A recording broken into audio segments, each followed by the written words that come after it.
지난주에 말씀의 깨달음에 대해서 여러분들에게 말씀을 드렸던 내용은 깨달음과 이해가 어떻게 다른가 하는 것이었습니다.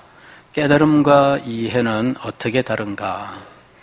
사실 깨달음이라고 하는 것에 대하여는 실상 이 불교에서 참 많이 강조하고 있는 거예요. 불교에서는 깨달음이라고 하는 것을 굉장히 중요하게 여기고요. 깨달음을 얻은 상태를 열반이라고 이야기를 해요. 그리고 이제 이 열반에 이르게 되면 그러면은 그야말로 이 세상의 삶을 이제 넘어서는 이제 새로운 삶을 살게 되는 거죠. 그러니까 불교에는 이 깨달음이라고 하는 이런 개념이 있고, 그리고 이것을 굉장히 많이 추구합니다. 지금 불교에서는요, 하한거라고 하는 것이 진행 중이에요. 하한거라고 하는 건 뭐냐면은 전국에 있는 모든 중들이 지금은 밖에 돌아다니질 않아요. 지금은 모두 절에 들어가요. 일정 기간, 여름과 겨울에 2번 절에 들어갑니다. 이때는 밖에서 돌아다니는 중들을 볼 수가 없습니다. 왜냐하면은 하한거와 동한거라고 하는 것을 진행하는 기간입니다. 우리로 치면은 수련회죠.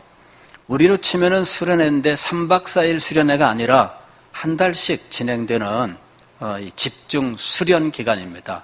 그때 되면은 다 들어가서 공부하는데, 묵도 명상하는데, 이런데 전념을 하는 거예요.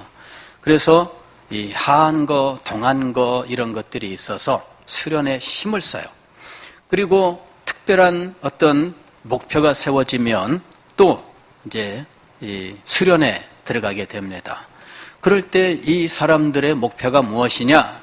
깨달음이라는 거예요. 깨달음을 얻어야 되겠다는 거죠. 깨달음을 얻게 되면 이 사람의 이 우주를 보는 관점이 바뀌고 인간의 삶을 보는 관점이 바뀌게 되어서 그때부터는 이 사람이 자유를 얻는다 그래요. 여러분, 어떻게 보게 되면은 우리랑 비슷하지 않아요? 도대체 뭐가 다를까? 뭐가 다를까? 저는 그 다름에 대해서 많이 생각을 했었어요.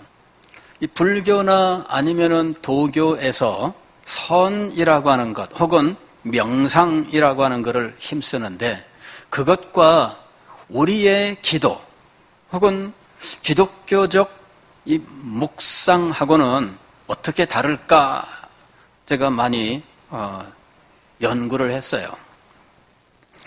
그랬더니 우리가 이 불교나 도교에서 이 묵상 혹은 명상이라고 하는 것, 그렇게 해서 실제로 이 사람들이 신비체험을 하게 됩니다.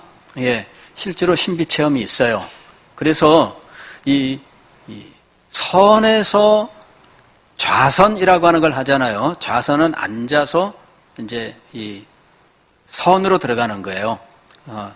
묵상, 명상을 하는 자리로 들어가는 거죠. 그럴 때 이 불교나 도교에서의 명상은 주로 어디에 집중되느냐 하면은 자기에게 있는 것들을 하나하나 빼는 거예요. 자기에게 있는 것들을 빼는 거. 그런데 이거를 빼는 기준이 이거는 쓸데없는 거다. 그거 빼나가는 거죠. 재물에 대한 욕심, 이것도 필요 없는 거야, 빼요. 명예에 대한 욕심, 이것도 필요 없는 거야, 빼내요. 이런 것들이 인생의 본질이 아니며 우주의 본질이 아니다. 자연의 본질이 아니다. 이제 이러면서 본질적이 아닌 것들을 자기에게서 빼기 시작하는 거예요. 이거를 하나하나 빼기 시작하면 비로소 인간들이 중요하게 여기는 것들을 다 빼낸 공의 상태가 되는 거죠. 비어있음이에요. 비어있음. 이게 이제 비어있음의 상태로 가기 위한 거죠. 그래서 자기를 비워요.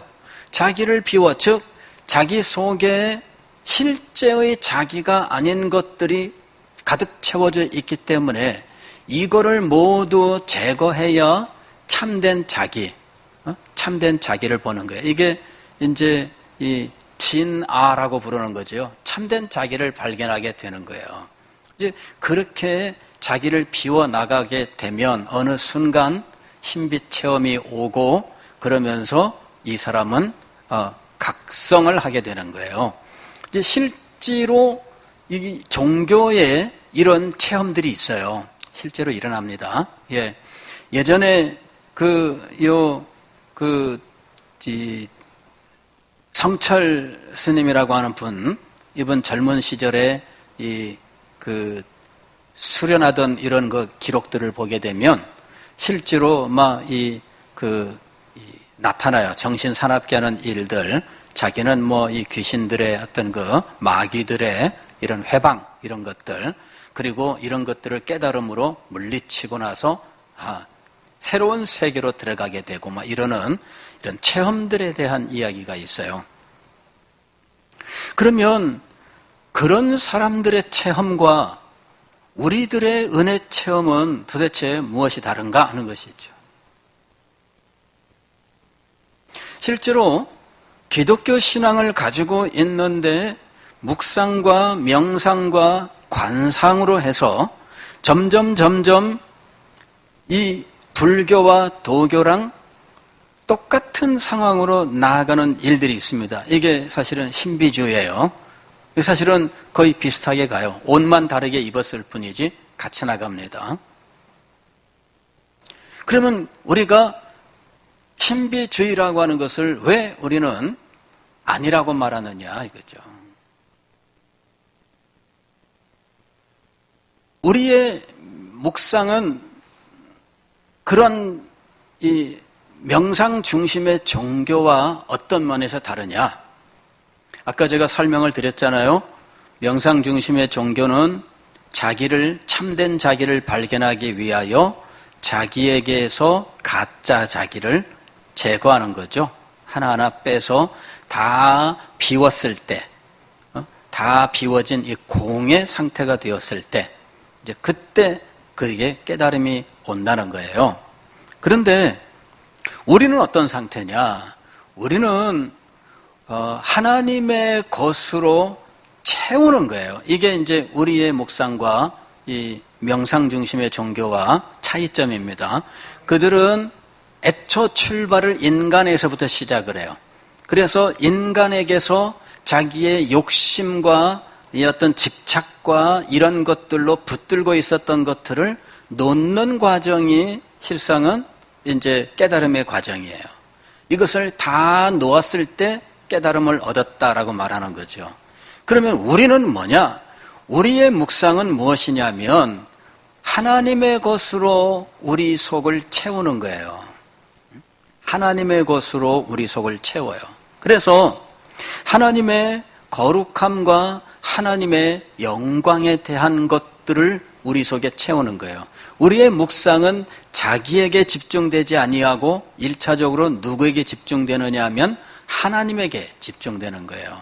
하나님의 성품에 대해서, 하나님의 존재에 대해서 깊이 묵상하는 거죠. 하나님의 영광스러운 것들에 대한 것들이 우리 속에 가득 채워져야 돼요.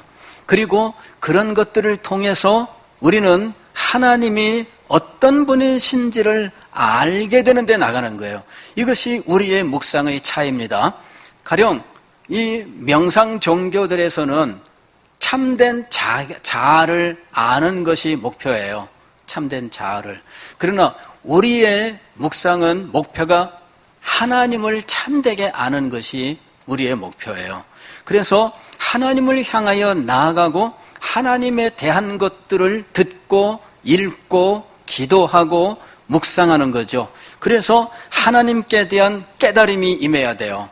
하나님께 대한 깨달음이 임하게 되면 우리가 비로소 우리 자신들의 참된 모습을 알게 돼요. 그럴 때 우리가 발견하는 우리 자신의 모습은 아름다움이 아니에요. 명상 종교에서는 자기를 비우고 나면 참된 자아의 아름다움을 발견해요. 즉 인간의 선함을 주장하는 거예요.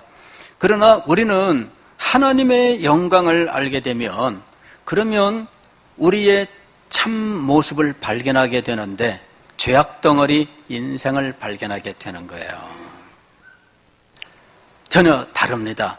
묵상의 과정과 처음의 재료와 과정과 그 다음에 결과가 달라요. 우리는 우리 자신이 얼마나 더럽고 추한 존재인지를 절실하게 깨닫게 돼요. 그러면서 누가 나를 이 사망의 몸에서 건져내랴라고 하는 이런 절망 속에서 하나님을 바라보는 거예요. 그리고 하나님께서 우리에게 주신 구주 예수 그리스도, 그분의 십자가와 보혈의 공로를 우리가 깊이 깨달으면서 죄와 사망의 법에서 생명과 성령의 법으로 우리 자신들이 변화되는 거예요. 이제 이런 그 묵상의 그 출발, 재료, 과정, 결과가 전혀 달라요. 우리는 비우는 것이 아니라 채우는 거예요. 그리고 채울 때 이 세상의 것을 채우는 것이 아니라 하나님의 거룩하고 영광스러운 것들을 채우는 거예요. 그런데 이 과정에서 우리는 깨달음이 일어나는데 이것을 누가 행하느냐 하는 거예요. 이것을 누가 행하느냐? 성령께서 행하시는 겁니다. 왜냐하면은 이 신령한 것들에 대하여는 하나님의 영 이외에는 아는 사람이 없습니다. 그리고 이것을 알게 하시는 분이 바로 성령이셔요. 고린도전서 2장 10절 말씀 보면 오직 하나님이 성령으로 이것을 우리에게 보이셨으니 성령은 모든 것 곧 하나님의 깊은 것까지도 통달하시느니라. 여기서 성령으로 이것을 우리에게 보이셨다 그랬어요. 이것은 뭐냐면은 그 앞에 고린도전서 2장 10절 앞에서 말씀하는 어떤 것입니다. 그건 뭐냐면은 7절 말씀을 보면 오직 은밀한 가운데 있는 하나님의 지혜를 말하는 것으로서 곧 감추어졌던 것인데, 은밀한 것, 은밀한 가운데 있는 하나님의 지혜, 이것이 감춰져 있기 때문에 비밀이라고 말하고 은밀한 것이라고 말해요. 그래서 이것은 이 세상의 8절 말씀 보면 이 지혜는 이 세대의 통치자들이 한 사람도 알지 못하였나니 라고 말합니다. 즉 인간적으로는 알 수 없어요. 그런데 이것을 누가 알게 하시느냐 하면은 성령께서 알게 하시는 거예요. 우리가 세상의 영을 받지 아니하고 오직 하나님으로부터 온 영을 받았으니 이는 우리로 하여금 하나님께서 우리에게 은혜로 주신 것들을 알게 하려 하심이라. 하나님께서 우리에게 은혜로 주신 것들은 어떤 내용으로 되어 있느냐 하면 이것은 신령한 것이라고 이야기하는데 하나님께 대하여 하나님이 얼마나 크시고 위대하시고 영광스러운 분이신지 하나님께 대한 계시예요. 이것이 은혜로 주신 것들입니다. 왜 하나님에 대한 지식이 은혜로 주어진 것이냐면 하나님을 아는 지식이 있어야 하나님과 참된 교제를 할 수 있고 하나님과의 참된 교제가 있어야 그 사람에게 참된 생명과 은혜와 행복이 임하기 때문이에요. 그러니까 이 하나님을 아는 이 것들, 이것이 우리에게 은혜로 주어진 것들이에요. 하나님의 완전하심에 대하여, 하나님의 거룩하심에 대하여 하나님의 이 모든 것들이 말씀으로 우리에게 주어져요. 두 번째로는 그 하나님께서 일을 행하시는 원리, 이것이 우리에게 또한 지혜로서 주어집니다. 하나님은 이렇게 일을 하신다라고 하는 거예요. 하나님의 일하심의 원리를 알지 못하면 우리는 하나님의 역사하심을 기다리면서 그 일을 우리가 도움을 얻지를 못해요. 하나님이 일하시는 원리를 알아야 우리가 하나님 앞에 기도하고 하나님께서 행하시는 그 순간에 그 자리에서 하나님의 역사를 받을 수 있는 거예요. 하나님의 일하심을 알지도 못하고 엉뚱하게 행하면 그러면 전혀 받지를 못합니다. 하나님의 일하시는 원리를 알아야 돼요. 하나님의 일하심의 원리를 알게 되면 이 세상에서 일어나는 일들에 대해서 하나님의 섭리에 대하여 우리가 알게 되는 겁니다. 아, 하나님께서 행하시는 것이 있구나라는 걸 우리가 인정하고 하나님께서 자기 백성의 삶을 사랑하시고 모든 것이 합력하여 선을 이루게 하신다라고 하는 사실을 우리가 깨닫고 이것을 확신하며 기다리고 있다면 하나님께서 역사하셨을 때에 우리는 그것을 발견할 수 있어요. 이걸 알지 못하면 발견하지 못합니다. 하나님께서 행하셨는데도 불구하고 나중에 가서 딴소리를 해요. 하나님 언제 그러셨습니까? 하고 나서는 거죠. 하나님이 언제 했는데? 저는 모르겠는데요. 당연하지요. 하나님의 일하시는 원리를 모르면 알질 못해요. 그걸 알아야 하나님이 역사하셨을 때 깨닫게 되는 거예요. 그 순간에 하나님 하면서 자기가 알게 되고 하나님 앞에 감사하게 되는 것이죠. 하나님의 일하심의 원리를 깨닫는 것이죠. 또 신령한 것들은 어떤 것들이냐면 하나님의 약속, 하나님의 언약에 대한 것들이에요.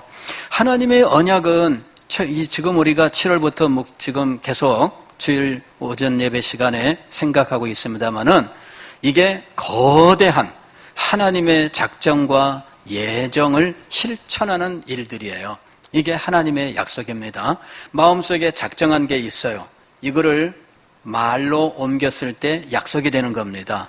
제가 이게 김준환 집사님에 대해서 마음속에 제가 작정한 게 있어요. 그걸 가지고 김준환 집사님한테 어느 날 제가 말했습니다. 집사님, 제가 이런 일들을 집사님을 위해서 하겠습니다. 라고 말하면 내 마음속에 작정한 것을 내가 입으로 표명한 거잖아요. 이럴 때 입으로 옮겨 놓은 것이 뭐라고요? 하나님의 언약이에요. 이건 하나님의 전능하신 지혜 속에 속한 거예요. 하나님의 이 은밀하게 감추어졌던 지혜에 속한 것이에요.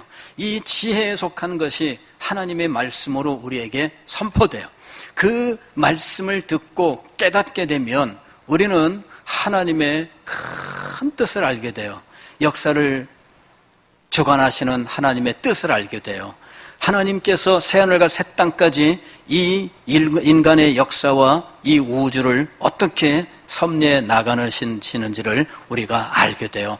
그런 것들을 알게 되면 우리가 우리 삶 속에 어느 일정한 시점에 일어나는 일들에 우리가 너무 몰입하지 아니하고 하나님의 거룩한 일들을 바라볼 수 있게 돼요. 하나님의 약속과 하나님의 언약에 대하여 우리에게 하나님이 신령한 지혜로서 말씀하셨어요. 이런 것들을 알 수 있어야 되는 것이죠. 그리고 하나님께서 우리를 하나님의 백성으로 부르셨어요. 전에는 백성이 아니었더니 전에는 우리가 외인이었습니다. 전에는 우리가 이방인이었습니다. 그때는 우리가 하나님의 권속도 아니었고 백성도 아니었습니다. 그러나 우리를 하나님의 자녀로 부르셨고 우리를 하나님의 백성으로 부르셨어요. 그렇게 해서 우리로 하여금 이 땅에 하나님의 나라를 이루게 하셨다는 거죠. 그러면 여러분 이것이 얼마나 거룩하고 영광스러운 일이겠어요. 여러분 자녀이며 백성이라고 하는 것은 엄청난 특권이에요. 제가 이 영국의 2차 세계대전 때에 영국의 이 왕이 그때 교체가 되는데 그때 이 왕이 이 말을 좀 이렇게 유창하게 못하고 좀 더듬는 이런 이 사람이었어요. 근데 이제 이 사람이 자기 형이 왕위에서 물러나고 이 사람이 어느 날 졸지에 이제 왕이 됐어요. 그리고 이 말을 제대로 못하는 왕이 라디오 방송을 통해서 연설로 이 국민들을 통합시켜서 전쟁에 지금 나가야 되는, 전쟁을 해 나가야 되는 상황이에요. 그래서 이 왕이 말을 더듬는 사람이지만 그러나 아주 훌륭하게 이 사명을 잘 감당했다. 이제 이런 내용의 이제 영화입니다. 근데 제가 그 영화를 보면서 굉장히 인상 깊었던 건 뭐냐면요. 이 사람이 왕이 되는데 그 딸이 공주가 이 아버지 앞에 이 치맛자락 옆으로 벌리면서 이렇게 절하는 거 있잖아요. 여성들이. 그렇게 하면서 My King 이렇게 당신은 나의 왕입니다. 이렇게 말하는 거예요. 자, 일반 백성도 당신은 나의 왕입니다 라고 말하죠.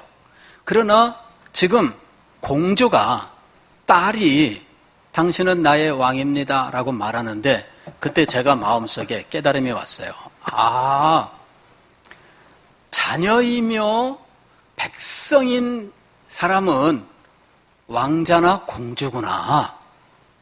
그죠? 일반 백성은 그냥 백성이에요. 그런데 그 자녀는 자녀이며 백성이에요. 그래서 하나님께서 우리를 부르셨을 때 정말 영접하는 자, 곧 그 이름을 믿는 자들에게는 하나님의 자녀가 되는 권세를 주셨어요. 그런데 자녀이면서 동시에 하나님의 백성이에요. 왕 같은 제사장이여 거룩한 백성이니라고 말씀했어요. 그래서 우리가 하나님의 자녀이면서 하나님의 백성이구나. 그렇다면 이는 엄청난 특권이다. 그 개념이 한순간에 확 들어오는 거예요. 이걸 말하는 것이었구나. 왜 우리가 하나님의 자녀이면서 동시에 백성까지 될까? 왕의 자녀도 백성이더라고요.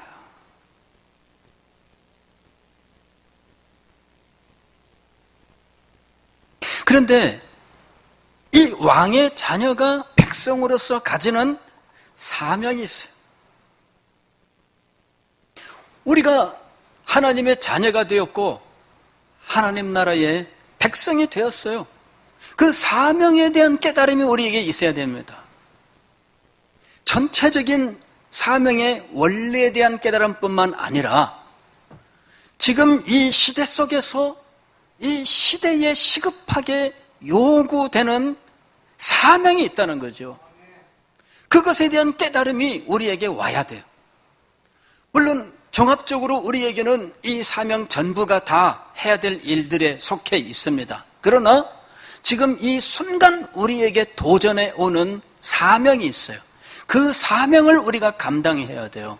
이 부분이 바로 역사적인 사명에 해당하는 거예요. 이런 깨달음이 우리에게 와야 되는 거죠. 이런 것들이 다 신령한 것에 속한 것입니다. 이 깨달음이 와야 진정으로 우리의 생각이 바뀌어요. 이것이 우리의 마음속에 자리 잡으면서 이것이 우리의 사상을 형성해요. 단지 지식이 아니라 사상을 형성하게 돼요. 그럴 때 우리는 이 사상을 위해 자신의 삶을 드릴 수 있게 되는 거예요. 사상은 자신의 삶을 드릴 수 있는 것이에요. 지식은 자기의 삶을 드릴 수 없어요. 지식과 사상이 달라요. 과학 지식을 가졌던 갈릴레오는 종교재판석에서 이것을 부인했습니다. 그리고 나오면서 했다는 말이 그래도 지구는 돈다 이랬다는 거죠. 근데 왜 종교재판석에서는 이거를 부인했을까요? 사상이 아니었기 때문이에요. 그러나 마틴 루터는 종교재판정 앞에서 나는 이것을 어찌할 수 없다. 나의 양심과 하나님의 말씀의 원칙에 비추어서 이 부분이 해결되지 않는다면 나는 하나도 부인할 수 없다. 이렇게 이야기하고 주여 도와주시옵소서. 그는 종교재판정 앞에서 자기의 책들이 쌓여 있고 이 것들을 부인하라고 하는 압력을 받았어요. 왕과 황제와 그리고 모든 고위 관료들이 쭉 아주 화려한 의자에 앉아있고 혼자 그 밑에 서서 추궁을 당하고 있었지만 그는 그 자리에서 하나도 부인하지 못했어요.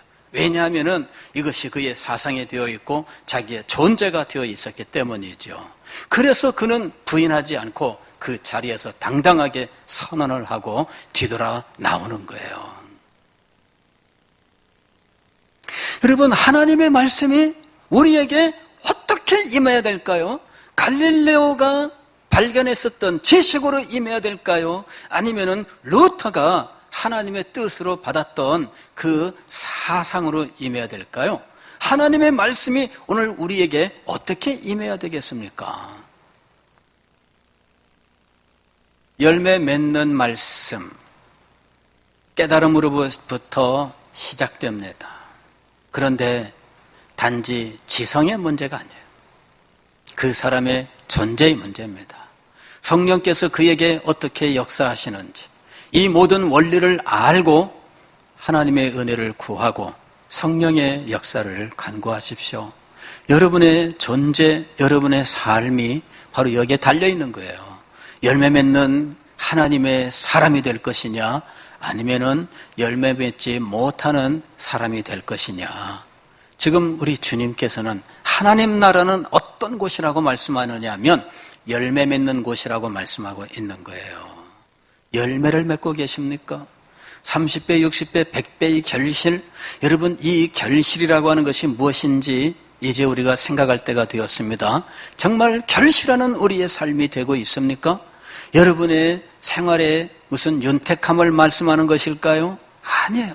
여러분의 삶의 평안함을 말하는 것일까요? 아닙니다. 도대체 결실이 무엇일까? 이것을 위해서 여러분 기도하세요. 깨달음이 우리에게 임하고 결실하는 우리의 삶을 위해서 기도하십시오.